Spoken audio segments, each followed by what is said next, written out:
All right, so glad to have everybody in today. Honored to have you guys be with us, and we've got what a week, what a week coming off of Easter, and just a lot of good stuff. I hope you've had good stuff happen to you, and you deserve good stuff to happen to you. Easter proves that. So again, glad to have you on with us today. We're going to get started into a talk. I started thinking about this. What happens when Jesus when the resurrection happens? And by the way, Easter's not leaving us because we're in Easter time, and that goes all the way to Pentecost, and then, that's just the way it goes. So we're in this series called Encounter, and at Overcome, and just we're getting people to talk about their encounters with Jesus, and it's really pretty cool to listen to their testimonies, and that's what we are. That it's a family, and it's close. It's truly people just sharing in joy and in pain, and it's interesting how that's come about with our churches, and so. But with those encounters, it's sometimes like we're seeing some people go, well, I don't know where I encounter Christ. I don't know how I'm supposed to even look for that. And I started thinking about the men walking on the Emmaus road, and those guys were going right back into their lives. Those guys were just, you know, I mean, they had seen this thing, and they went back into their daily life. And so I started to wonder, why would we do that? If we saw the resurrection, if we saw the empty tomb, or even if we had heard that it happened, would we just go back to our jobs, Or would we be like the lepers when 10 came to Jesus, all of them were healed, and only one came back to worship him. And Jesus even asked, where's the other guy? And I mean, where are the other guys? Why haven't they come back? And so they moved back into their lives. And so familiarity, I started thinking about familiarity. Like, well, we go back to what's familiar. Like, we have go-tos that are familiar to us, that like we have patterns, we have routines, we have things that are familiar to us. And I think the familiarity of life becomes comfortable.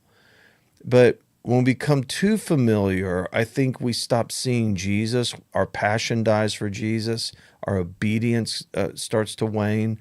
And our spiritual growth certainly begins to die, all right? And then Mark 6, verses 1 through 6 struck me.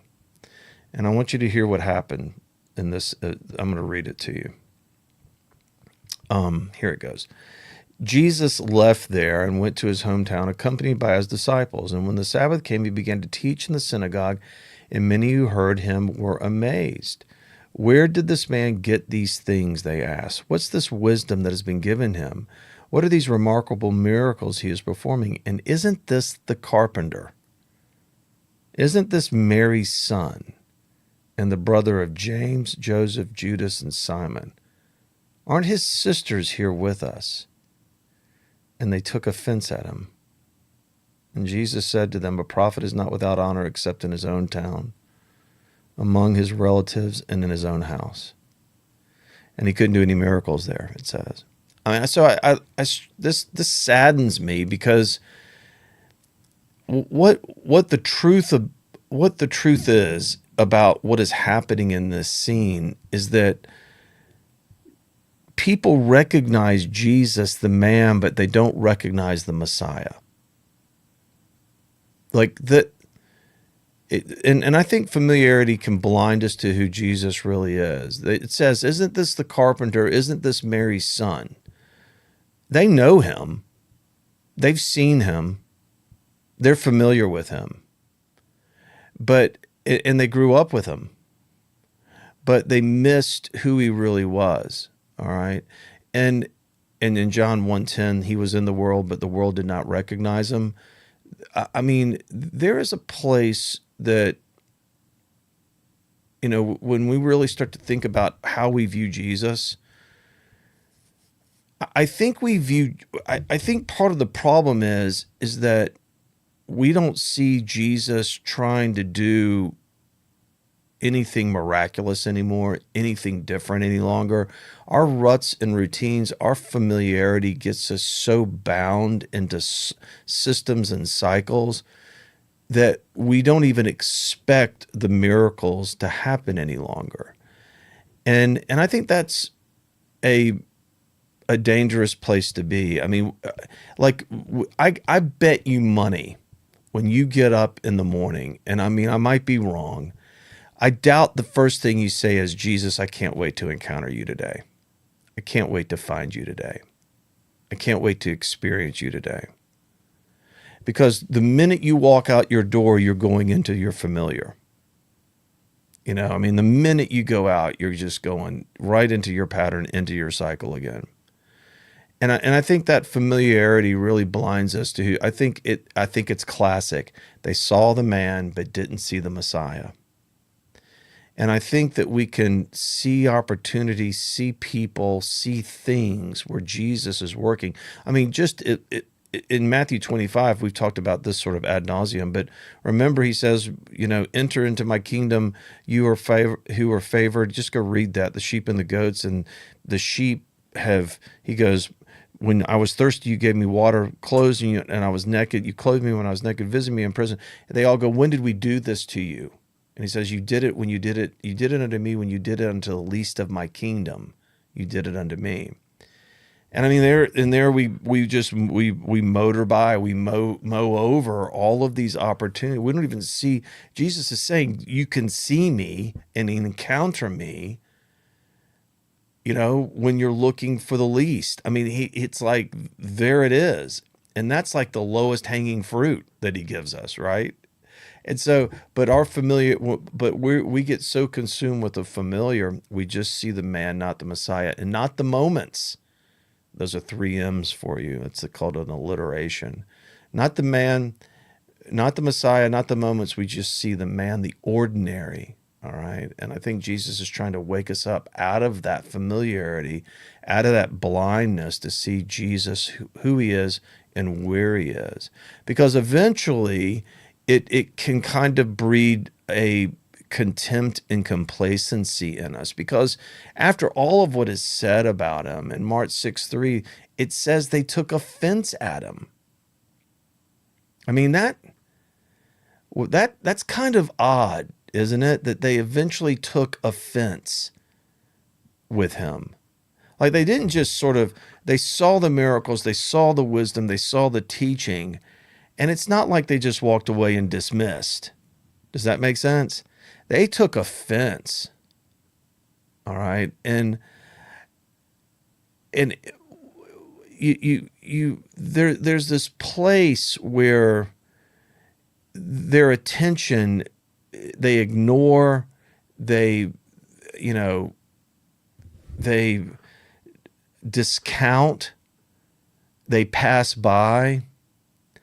And honestly, I mean, I see this sort of contempt in society today.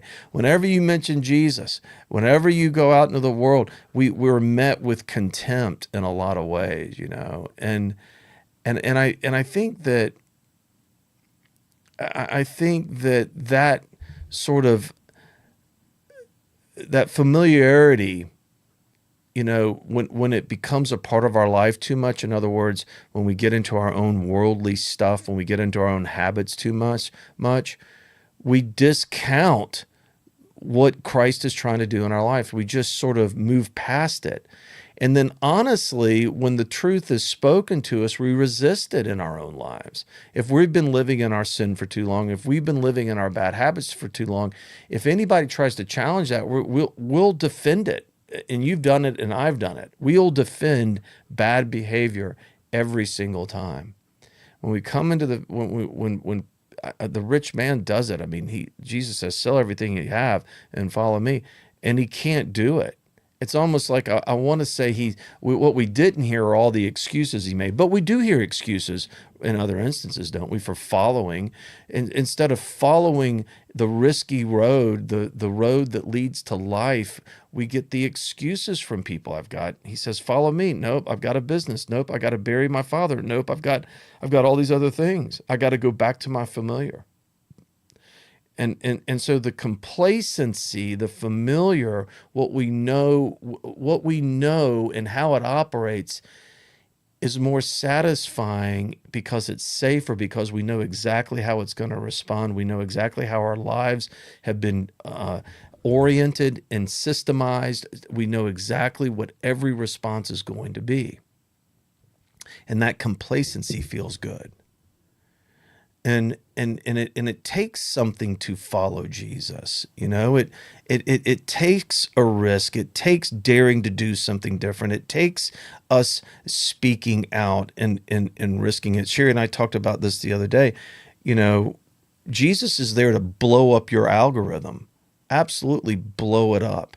It was such a great quote by her, and I said, not only is he, and that's the scary thing for us. When he blows up your system, the most dangerous thing now is that you're going to have to say something. And in your mob, in your crowd, in your familiarity, in your circle, when you start speaking it, I'm going to tell you right now, there will be contempt, there will be pushback.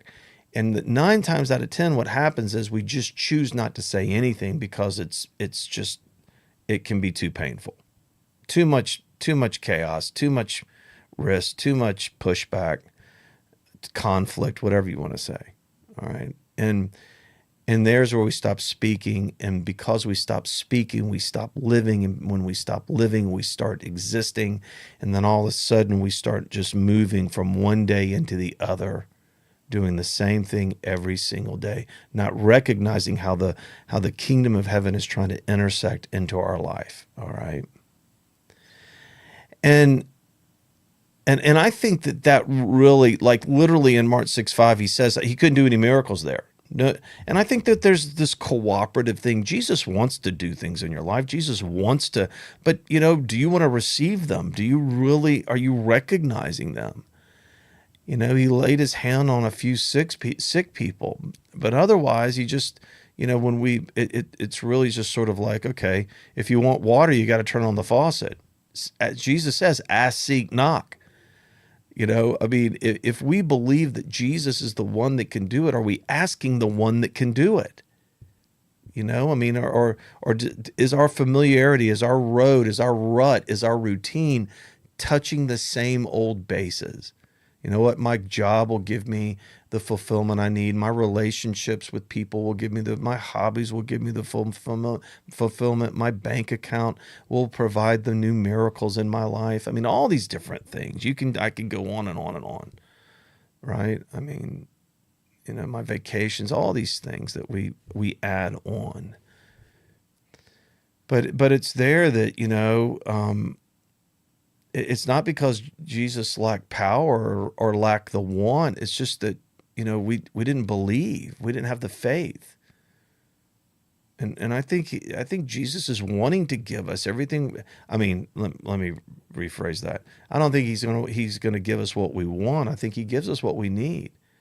I want a lot of things, but I don't need them. They don't help my spiritual growth. In fact, a lot of things that I want would prohibit spiritual growth. A lot of things I want would stop and kill spiritual growth. I saw a lady bound to a wheelchair this morning. I've been up since 2:30 uploading I'm so behind on podcasts and so behind on reels and so behind on. I just couldn't sleep. I got up at 2:30 and then all of a sudden this reel came across. A woman bound to a chair.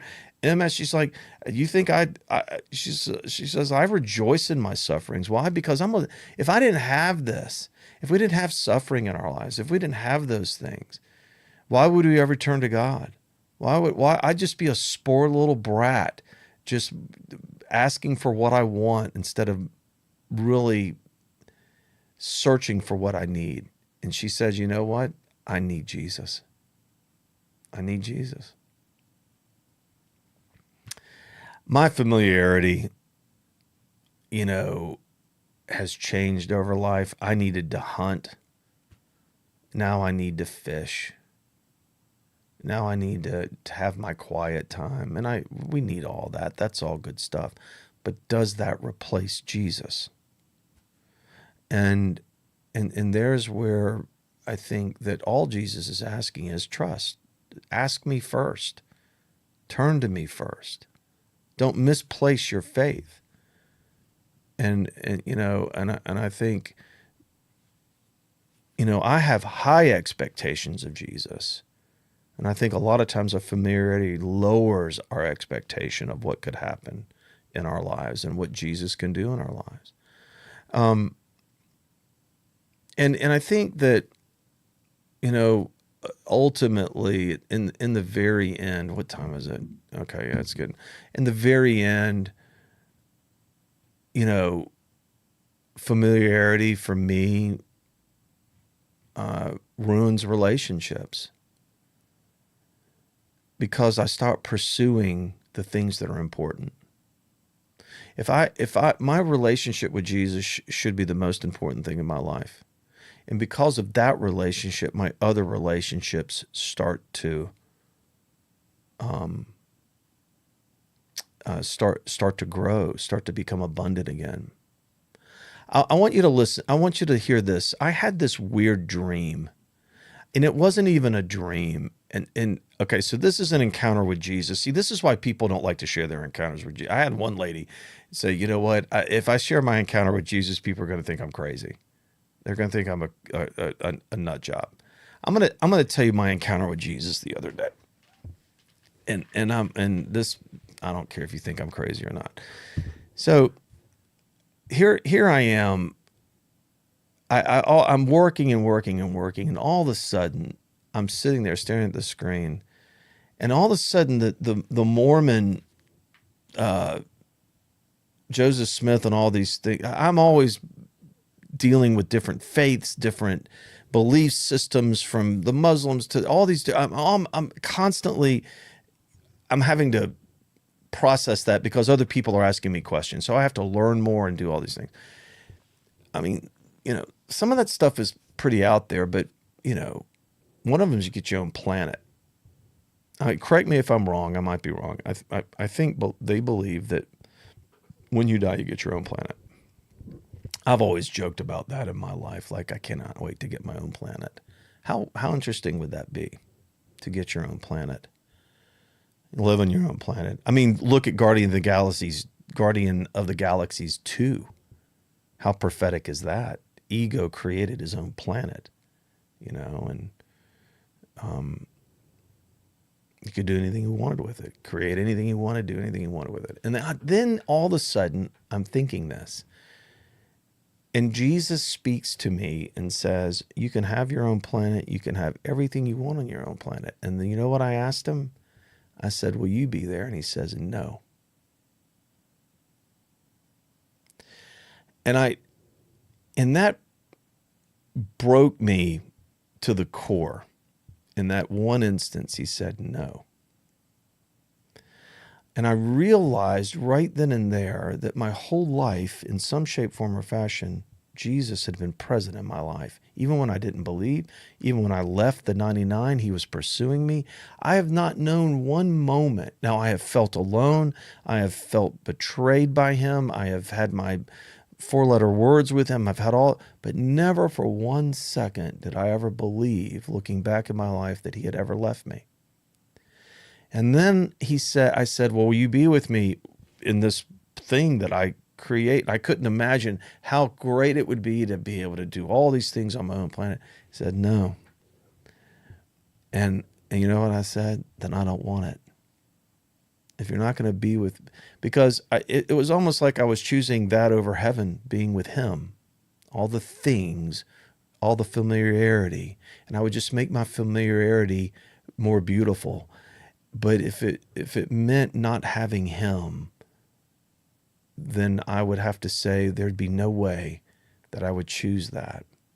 I know that's a weird story, and I know that's odd, but I think you can bring it down to your own life, can't you, in your own walk? do I really want that relationship? Do I really want Jesus? And for me, it's yes. Although I can be a tough nut at times, and I know you can too.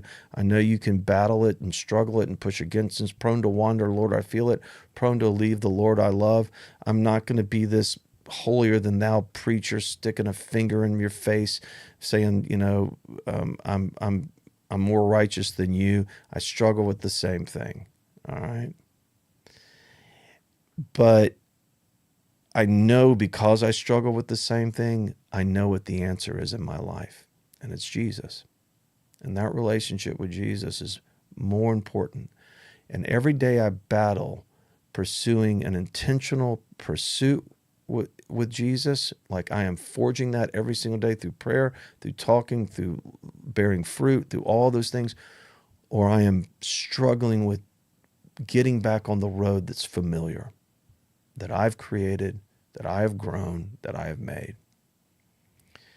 And like Lent asks us to do, to draw near to God, like Romans 12:2 says, be transformed by the renewing of your mind. These are intentional things that we have to be doing to break out of the familiarity, to break out of the complacency, to break out of the routines, to pursue Christ in a relationship with him. Because once that happens, man, all of a sudden, all your other relationships change. Everything changes. You speak truth. You begin to speak truth again. You're not afraid of the mob. You're not afraid of what people say about you or who you love or who you hang out with. You know what? I'll never forget. I got so much flack for hanging out with this one guy in the town. I won't even say what town it was that I served in, but this one guy was the slumlord of the whole town. They saw me. I didn't know him. They saw me. I had met him one day, and he said, nobody likes me in this place because I own all these buildings. They hate, He even said they think I'm a slumlord. I said, well, why don't we go have breakfast? They saw me at the most popular breakfast place with him. I caught so much flack in church today. You were with so-and-so. I said, yeah. In fact, I invited him to church. Who would Jesus sit with? I mean, who would he be with? Who would he be unashamed to be with? And he would be with the worst of us, loving us, trying to woo us back into a relationship with him. And that's what we're called to do. First, to be in that relationship and then go out and share that relationship, all right? And to break other people out of their familiarity. And I think we're addicted to our familiarity. Sherry would say we're addicted to the familiarity is a consuming familiarity, all right? And yes, politicians. Yes, he would be with politicians for sure. I mean, we are addicted, and maybe the familiarity is what we are addicted to, but we are addicted to consuming and receiving and getting instead of, I think, growing, pruning, changing, transforming. Because what you consume is what you want. And what you consume constantly is what you want to hear, whether it's politically, whether it's culturally, whether it's whatever, religious, in religion, whatever it is, you're consuming it because you believe it is the truth. I said yesterday on the yesterday on this pod, I said, I'm going to say something that's going to, Jesus is the way, the truth, and the life. There is no other truth. If you're not pursuing that truth, that relationship, that Lord, that love, that resurrection, then you're believing in some shape, form, or fashion the lies of the world or the lies that you've told yourself about the world. Jesus shows you what is true. He speaks to you the truth, confirms it through the Holy Spirit. And when he does that, this is the hard part. He asks you to get out of the familiar and into the rhythm of the kingdom to do incredibly huge things in life.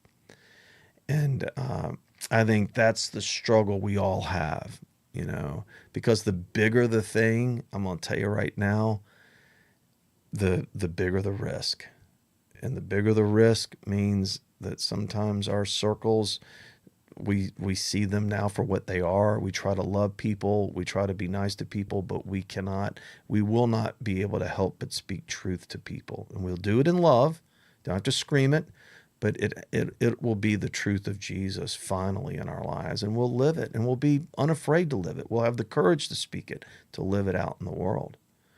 And and and that truth will offend people, it will, but at least it will be the kingdom of heaven truth, and not sort of the familiar truth that you're living in. We see what we've done is we've replaced our ideologies as for Jesus. Those ideologies, those truths that we're living in, we've replaced, okay, Jesus for those. And Jesus wants you to flip that. Jesus says, make me your foundation, and then start to sift through your ideologies and see where the truth then lies in those ideologies, in your beliefs about politics, in your beliefs about culture. It's got to first go through the lens of Jesus, okay? I want you to challenge yourself today. What's familiar? Because if you're living in the familiar, you might be missing the supernatural, the miraculous, the Lord of Lords, the King of Kings, the resurrected Christ. You might just be missing that. And that's something that Jesus doesn't want you to miss starting from this day forward, okay? Let me pray for you today, guys, to see something incredible and to experience something from the kingdom. Let's bow our heads. Father in heaven, gracious God, just thanks for these men today, the hard work that they face, the hard work that they do. It will start today, but let them first speak these words. Jesus, let me see you today, encounter you today.